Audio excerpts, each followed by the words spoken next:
Assalamualaikum warahmatullahi wabarakatuh. Alhamdulillah, alhamdulillah rabbil alamin, alladzi waffaqa man yasha'u min ibadihi lis-suluki tariqil mustaqim. Alhamdulillah subhanahu wa syukuruhu ala siwabi ni'mati. Asyhadu an la ilaha illallah wahdahu la syarika lah. Wa asyhadu anna sayyidina Muhammadan abduhu wa rasuluhu ad-da'i ila kulli khair wal muqdar min kulli syarr. Allahumma shalli ala ruhi sayyidina Muhammadin fil arwah wa shalli ala jasadi sayyidina Muhammadin fil ajsad. Salli ala qabri sayyidina Muhammadin fil qubur wa bagi ruha sayyidina Muhammadin minna afiyatan wa salam. Allahumma aftah alaina futuhal arifin bi hikmatika wa karamatika abadan abadan bi rahmatika ya arhamar rahimin. Ilahi anta maksudi wallahu matlubi ahdihi mahabbataka wa ma'rifataka. Yang sama-sama kita takimi, yang sama-sama kita muliakan guru kita sekalian, Rabbul-Bina Musyiduna Syekh Syekh Al-Fasahibul Wafatajul Arifin. Semoga beliau selalu ada dalam rahmatnya Allah, ditambah barokah dan karomahnya sehingga terlimpah tercurah kepada kita sekalian. Amin ya Allah ya Rabbal Alamin. Dan juga yang sama-sama kita hormati seluruh para pemangku majelis zikir wa'tasimu bihablillah, wabil khusus kepada keluarga besar Bapak Usman Faisal. Mudah-mudahan beliau selalu diberikan kemudahan oleh Allah Subhanahu wa Ta'ala, dilancarkan rezekinya, dimudahkan hatinya, disakinahkan keluarganya, disoleh dan solehkan putra putrinya. Mudah-mudahan selalu diberikan keistiqomahan di dalam mengamalkan amal yang thariqah dan masalahnya. Amin ya Allah ya Rabbal Alamin. Juga yang sama-sama kita hormati para alim, para ulama, para asatidz, para guru-guru dan semuanya ikhwan akhwat yang hadir malam hari ini. Mudah-mudahan hadirnya kita malam hari ini menjadi wasilah, menjadi pembuka pintu rahmatnya Allah, dan mudah-mudahan kita semuanya nanti ditempatkan oleh Allah di tempat yang mulia. Amin ya Rabbal Alamin. Alhamdulillah, mudah-mudahan semua sehat ya. Alhamdulillah, sehat jasmani, sehat rohani, sehat ekonomi juga. Amin. Ikhwan akhwat rahimakumullah. Alhamdulillah, tadi sama-sama sudah kita ikuti acara demi acara hikmat amaliyah manaqib, yang mana manaqib bulan ini ada dua manaqib yang masya Allah luar biasa, barokah karomah daripada beliau Tuan Syekh Sultan Aulia Syedi Syekh Abdul Qadir Jailani Qaddasallahu Sirrahu. Jadi beliau memberikan jaminan kepada murid-muridnya bahwa siapa yang berguru mahabbah kepada beliau, maka beliau bertanggung jawab dunia dan akhirat, dengan catatan kita semuanya mengikuti apa yang diajarkan oleh beliau. Begitupun guru kita Mahesa Abah pun memberikan jaminan kepada kita dengan catatan kita ikut mengamalkan apa yang beliau amalkan tanpa ditambahi, tanpa dikurangi. Kalau ditambahi dan dikurangi, beliau mengatakan Abah tidak bertanggung jawab. Maka ke 2 hari atau 3 hari yang lalu, pimpinan Pondok Pesantren Suryalaya, yaitu Kiai Haji Ahmad Masyhur Firdaus, beliau memberikan pemberitahuan kepada kita semuanya, mengingatkan kepada kita semua akan wasiat daripada Abah Nom yang mengatakan kalau ada yang menambahi atau mengurangi, Abah tidak bertanggung jawab. Maka beliau mengeluarkan satu pemberitahuan yang kurang lebih isinya ada 3 poin. Yang pertama, beliau menegaskan bahwasanya lembaga-lembaga yang ada di bawah naungan Pondok Pesantren Suryalaya itu ada beberapa di antaranya. 1, Yayasan Serba Bakti. Kemudian yang kedua, lembaga dakwah Thariqah Qadiriyah Naqsabandiyah atau yang kita kenal dengan LTTIN. Kemudian berikutnya adalah Ibu Bella. Berikutnya lagi adalah Gerakan Muda Pondok Pesantren Suryalaya GMPS. Berikutnya ada Lembaga Usaha Pedesaan. Nah, yang terakhir itu ada Pontren Koperasi Pontren Khidmat.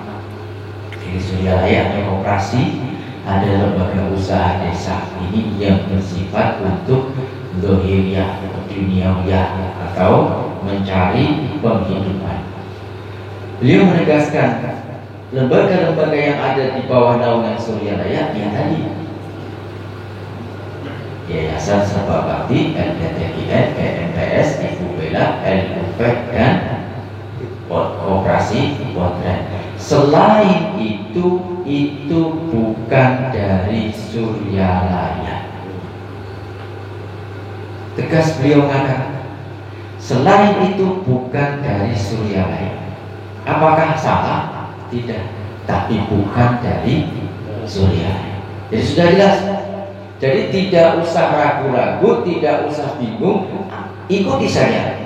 Kalau kita mengikuti Suryalaya, maka 5 lembaga tadi yang bisa kita ikuti. Jadi jangan ragu-ragu. Yang kedua, beliau menegaskan bahwasanya kalau ada organisasi atau lembaga-lembaga yang mengaku dari Suryalaya, tapi selain daripada organisasi yang disebutkan pada poin 1 tadi, maka beliau atau Pondok Pesantren Suryalaya tidak bertanggung jawab. Tidak bertanggung jawab. Nah, yang ketiga, kalau kita mau melakukan mempunyai kepentingan terkait dengan Pondok Pesantren Suryalaya, maka silahkan menghubungi lembaga-lembaga yang ada di poin 1 tadi. Contohnya, misalnya kita mau wakaf, ketika dihubungi ke yayasan atau ke LTTIN biar diteruskan ke usaha. Atau kita mungkin mau ada usaha seri usaha di pedesaan, silahkan menghubungi lembaga usaha pedesaan yang ada di Pondok Pesantren Suryalaya. Jangan ke organisasi yang lain, kecuali karena kita memang ingin ke organisasi yang lain, monggo, tidak melarang. Tapi kalau kita niatnya ke Suryalaya, ya 5 lembaga tadi yang ada di Suryalaya. 5 apa 6? 5 ya. Yayasan, LTTIN, Ibu Bella, apa sih? GMPS, LUP sama Koperasi. Berarti ada 6 lembaga. Itulah lembaga yang ada di Suryalaya. Jadi tidak usah ragu-ragu, tidak usah khawatir yang diberikan atau yang dianggap sebagai lembaga resmi dari Suryaraya itu ada 6. Selain itu Pondok Pesantren Suryaraya, pimpinan Pondok Pesantren Suryaraya itu tidak bertanggung jawab.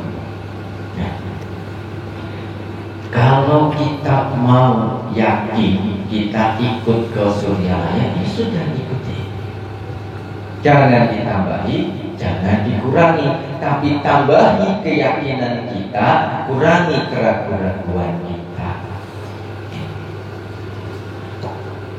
Yakin dengan apa yang diajarkan oleh para sahabat. Maka kalau kita yakin dengan apa yang diajarkan oleh guru kita, seperti tadi Tuan Syekh menjamin murid-muridnya, bahkan Tuan Syekh akan berjaga di depan pintu jahanam supaya tidak ada muridnya yang masuk ke dalam neraka jahanam. Sebenarnya kalau kita telah itu bukan Tuan Syekh yang menjamin, tapi itu adalah jaminan dari Rasulullah SAW. Karena Rasul sudah mengatakan dalam sebuah hadis, beliau mengatakan kalau Rasulullah SAW, "Dzikrullah alamul iman, wa bara'atun minan nifaq, wa hisnun minas syaitan, wa khirsun minan niran." Ini satu. Jadi Rasulullah SAW telah bersabda bahwasanya zikrullah itu adalah tandanya iman. Semakin kita kuat zikirnya, semakin kita nikmat, semakin kita yakin zikirnya, semakin semangat zikirnya, berarti iman kita semakin besar. Semakin kita kepada zikir, maka iman kita semakin tebal. Semakin kita benci, semakin tidak suka dengan zikir, berarti iman kita semakin tipis. Maka zikrullah itu adalah tanda-tandanya iman. Kalau orang cinta zikrullah, maka imannya pun tebal. Tapi kalau orang yang tidak cinta dengan zikrullah, maka imannya pun kurang. Maka orang yang imannya kurang itu orang yang dibenci oleh Allah. Tanda orang yang dibenci oleh Allah, ya tidak diberikan rasa cinta akan zikrullah. Maka alamatu hubbillah hubbu dzikrullah, wa alamatu buhdillah buhdu dzikrullah. Tanda orang yang dicintai oleh Allah, maka orang itu akan diberikan rasa cinta kepada zikrullah. Tapi tanda orang yang dibenci oleh Allah, orang itu akan diberikan kebencian kepada zikrullah. Dan insya Allah yang hadir malam hari ini karena adanya rasa rindu, rasa cinta akan zikrullah. Maka insya Allah yang hadir malam hari ini adalah tanda-tanda orang yang dicintai oleh Allah. Allahumma. Dan juga zikrullah itu adalah penjaga, benteng dari syaitan dan benteng dari api neraka. Maka di dunia, maka kita ini nanti di akhirat itu hanya ada 2 tempat. Di akhirat itu hanya 2 tempat. Kalau tidak surga, ya neraka. Tinggal pilih mau surga atau neraka. Tapi orang-orang yang ahli zikir, orang-orang yang mengamalkan zikir, dijamin oleh Rasulullah bahwasanya zikrullah adalah khirsum minan nar. Orang yang berzikir itu tidak akan dibakar oleh api neraka. Berarti kalau tidak di neraka, tempatnya di surga. Ini janji Rasulullah. Tuan Syekh membuktikan janji itu, memberikan jaminan kepada murid-muridnya yang mau mengamalkan, yang mau mengikuti. Jadi bukan Tuan Syekh yang berjanji, tapi janji Rasulullah. Kalau janji Rasulullah berarti adalah janji Allah. Kalau kita tidak yakin kepada Rasulullah, tidak yakin kepada Allah. Kemudian Rasulullah SAW di hadis lain pun menyebutkan bahwasanya man qala la ilaha illallah khalisan mukhlisan dakhala jannah. Orang yang mengucapkan kalimat la ilaha illallah dengan tulus ikhlas pasti masuk surga. Ini jaminan ini. Kalau masuk surga berarti tidak masuk neraka. Maka Tuhan saya tidak salah kalau beliau berani berdiri di depan pintu neraka supaya tidak ada murid-muridnya yang masuk neraka. Kenapa? Karena murid-muridnya diajarkan untuk menjadi ahli la ilaha illallah. Bahkan beliau mengatakan, kalau ada muridku yang jelek, yang salah, maka aku yang baik, aku yang benar. Terbawa kita akan barokah karomah beliau. Supaya kita terus mendapatkan barokah karomah beliau dari guru-guru kita, maka kita harus mengikuti, mengamalkan apa yang menjadi amaliyah guru kita tanpa menambahi, tanpa mengurangi. Amalkan zikirnya la ilaha illallah. Tapi kelasnya kita ketika berzikir la ilaha illallah, lisan kita mengucapkan la ilaha illallah, bibir kita basah dengan kalimat la ilaha illallah, telinga kita mendengarkan kalimat la ilaha illallah, tapi pikiran kita kemana-mana. Tidak masalah, karena memang sulit bagi kita untuk mengalahkan nafsu-nafsu kita yang ada latifatul nafsi. Supaya latifatul nafsi ini kita terisi dengan kalimat zikir, kita harus menyambungkan rohani kita, menyambungkan mutabaah kepada guru, mutabaah kepada mursyid. Maka di sini disebutkan bagaimana cara kita untuk berzikir supaya zikir kita ini menjadi berkualitas. Zikir kita ini bisa menghilangkan, bisa menjadi disnum minasyaitan, bisa menjadi benteng dari syaitan. Ketika kita berzikir, maka hadirkan guru kita. Karena kalau kita berzikir, atau mungkin yang sering kita sholat saja, kita sholat, begitu kita mau sholat itu gak ingat apa-apa semua. Tapi begitu kita sholat doa Allahu Akbar, itu tang-tang tiba-tiba terus. Nah, ini membuktikan bahwasanya ketika kita beribadah kepada Allah, kita harus bisa khusyuk. Tapi untuk khusyuk itu sulit. Maka supaya pikiran-pikiran yang masuk ke dalam otak kita ini bisa hilang, maka tutup pikiran itu, tutup pintu masuknya pikiran itu dengan kita ingat kepada guru. Tutup dengan kita ingat. Bayangkan wajah guru di dalam diri kita. Istahdara syaikhuka fi dzikr. Hadirkan guru kita dalam berzikir. Lisan kita mengucapkan la ilaha illallah, la ilaha illallah. Hati kita usahakan isi dengan zikir khafi. Tapi otak kita masih melayang-layang keluar, isi dengan wajah guru. Hadirkan wajah Allah. Jadi la ilaha illallah, la ilaha illallah, la ilaha illallah. Ini berkualitas. Lisannya mengucapkan kalimat zikir, telinganya mendengar kalimat zikir, qalbunya berzikir dengan zikir khafi, otak kita tidak traveling kemana-mana, isi dengan wajah. Tidak musyrik, karena musyrik tempatnya ada pada qalbu. Ini pikiran, bukan tempatnya musyrik. Ya kalau hati kita ini terisi dengan selain Allah, itu musyrik. Tapi otak kita diisi dengan selain Allah, walaupun tidak diisi, makanya akan datang semua. Maka hadirkan guru kita ketika kita berzikir. Jadi istahdara syaikhuka fi dzikri liyakuna wafiqaka fi sajjari ila Allah ta'ala.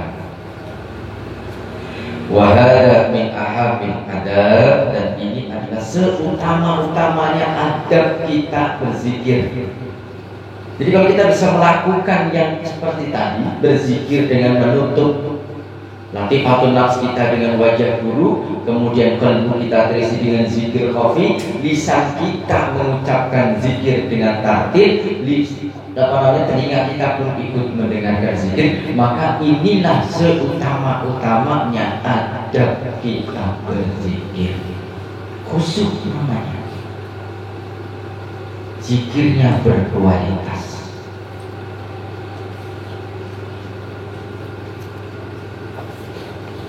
Bahkan apa kala dinari. Jadi yang dimaksud dengan hadirkan guru kita di dalam berzikir adalah udhkur bilisanika lafaz la ilaha illallah khalisan lillah, dengan ikhlas ma'a istahdara qalbika lisyai, dengan menghadirkan. Jadi kita berzikir dengan lisan, mengucapkan kalimat la ilaha illallah dengan ikhlas dan menghadirkan guru dalam diri kita. Kemudian ayyakuna fi dzikri, anal kaifiyati fi dzikri ayyakuna ma'asyai. Nah ini, dan sesungguhnya tata cara berzikir itu harus sesuai dengan apa yang diajarkan oleh gurunya. Jadi tidak boleh merubah-rubah.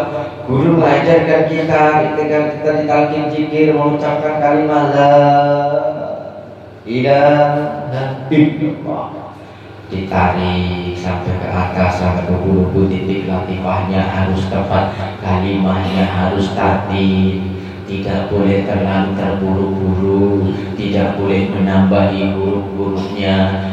Supaya apa? Supaya ada barokah, manfaat daripada zikir itu, yaitu satu, menutup pintu-pintu masuknya setan.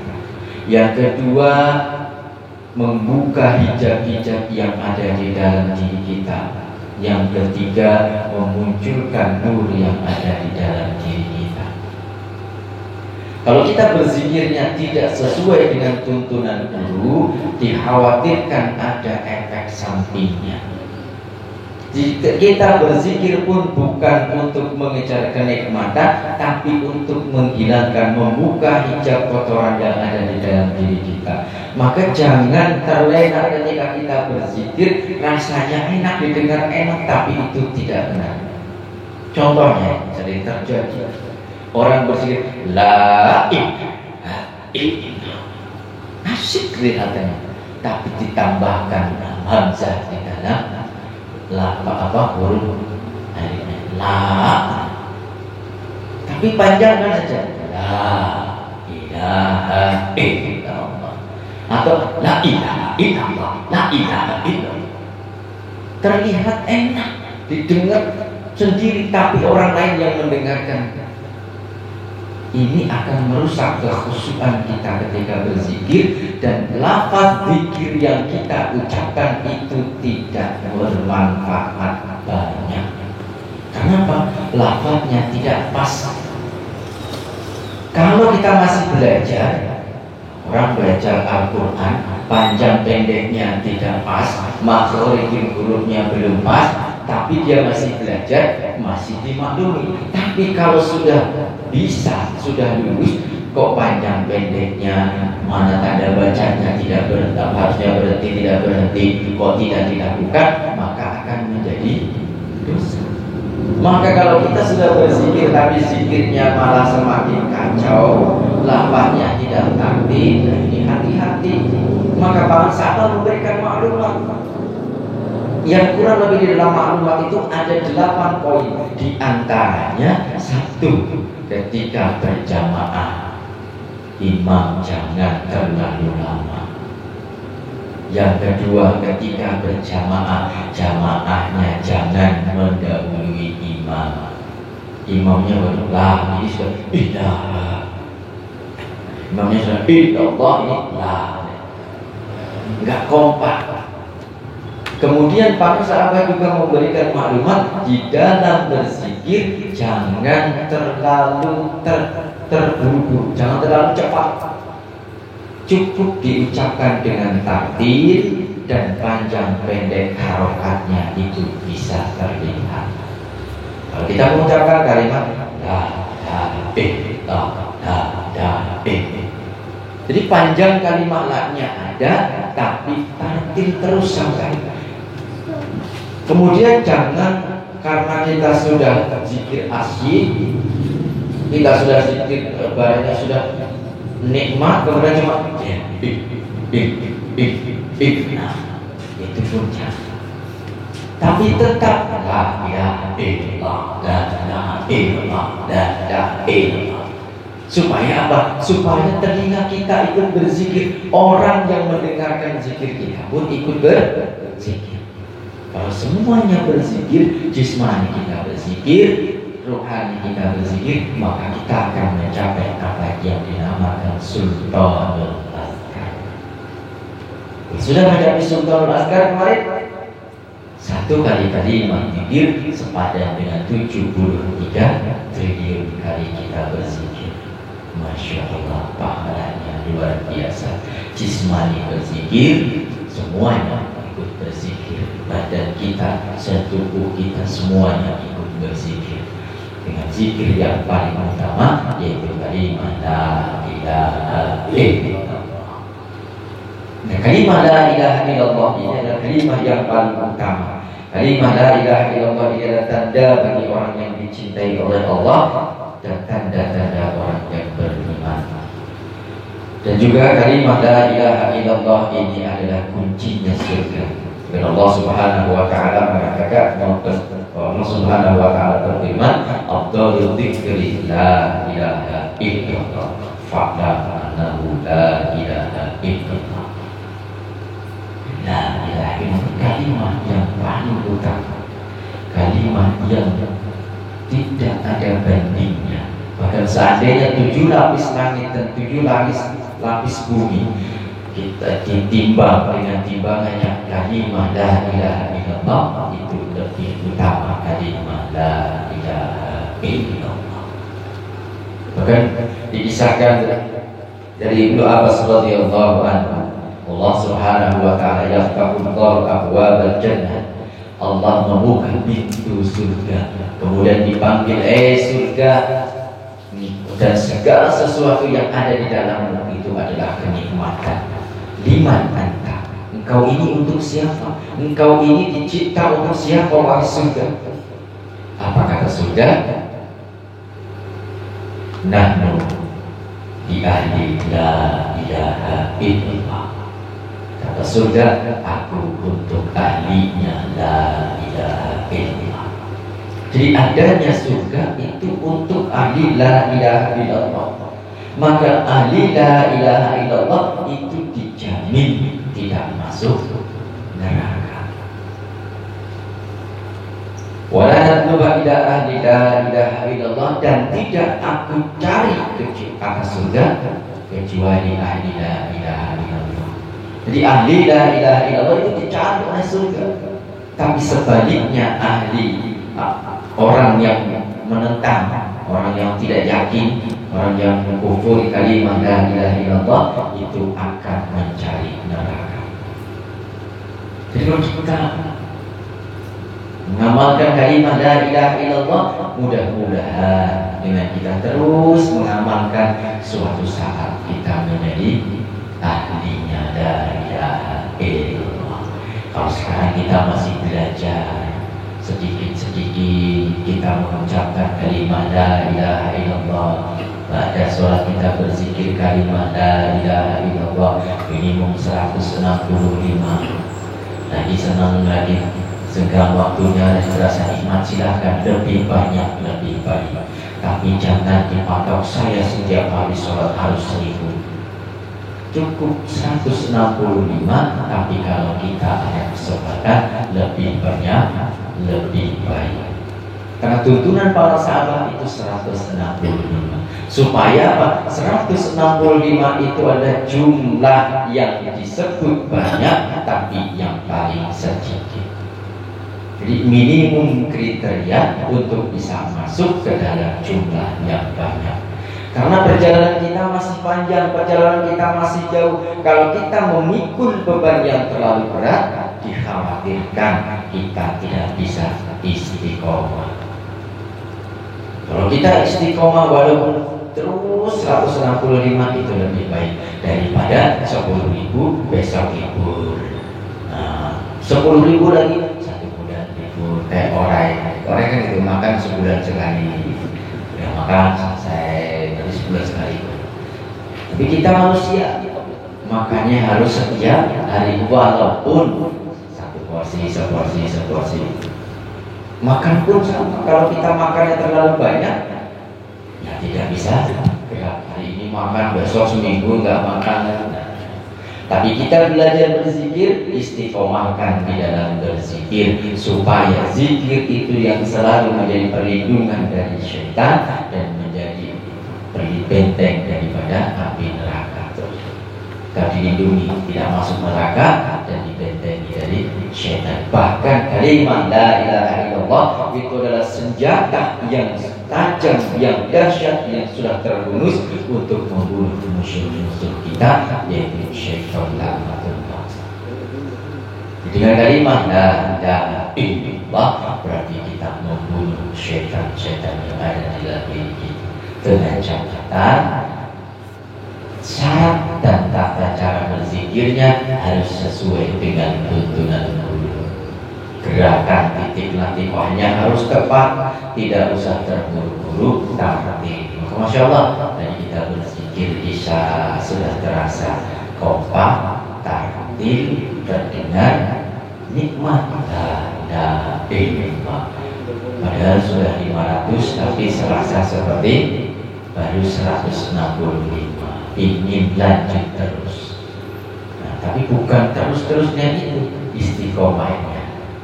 Jadi kalau kita ada rasa nikmat di dalam berzikir, pasti besok lagi kita akan menginginkan untuk berzikir.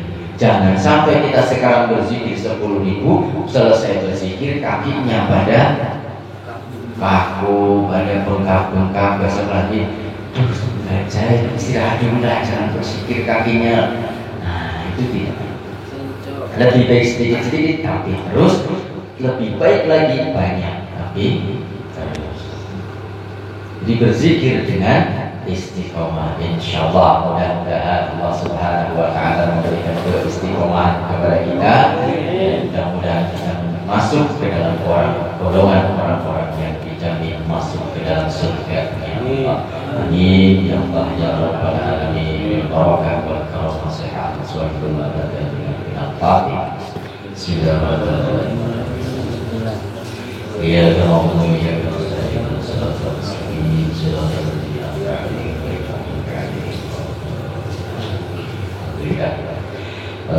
sebelum kita bersolat, ada sedikit pengumuman pemberitahuan kepada seluruh para ikhwan bahwasanya di Pondok Pesantren Suryalaya ini membuka pendaftaran mahasiswa baru.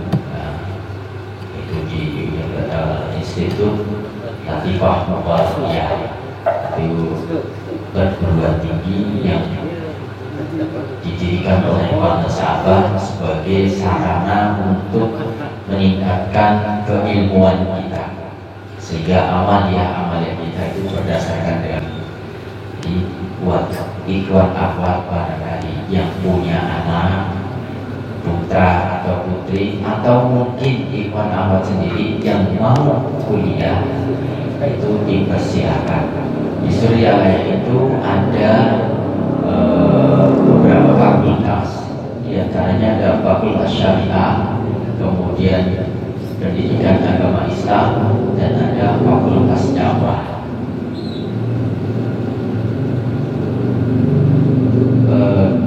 Begitu ikhwan akhwat yang ingin mendaftarkan entah saudaranya atau putranya, boleh nanti komunikasi ke saya, nanti saya kirimkan brosur, kemudian nanti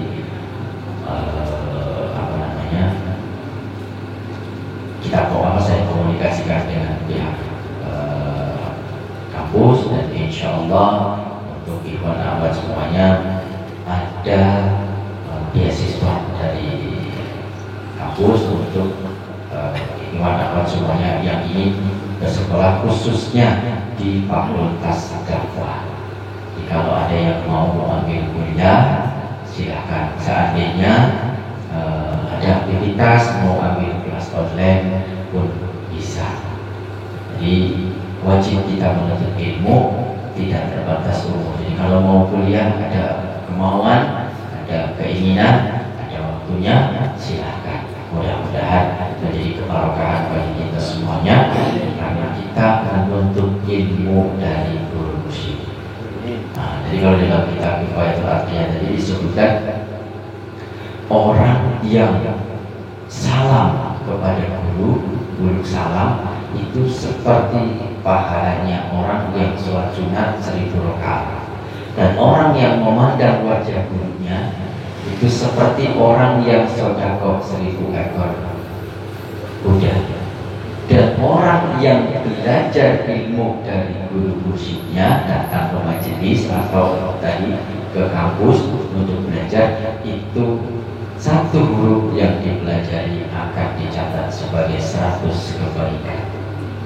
Nah, jadi silakan buat ikhwan akhwat, barangkali ada yang berminat untuk menyekolahkan putra putri saudara ataupun siapa itu, saudara atau tetangganya boleh, atau bahkan ikhwan akhwat sendiri ingin kuliah di Suryalaya, monggo silakan, mumpung masih membuka pendaftaran untuk tahun ajaran baru. Nah itu ya, jadi kalau ada yang tertarik silakan bisa menghubungi saya, Pak, nanti kita untuk komunikasi.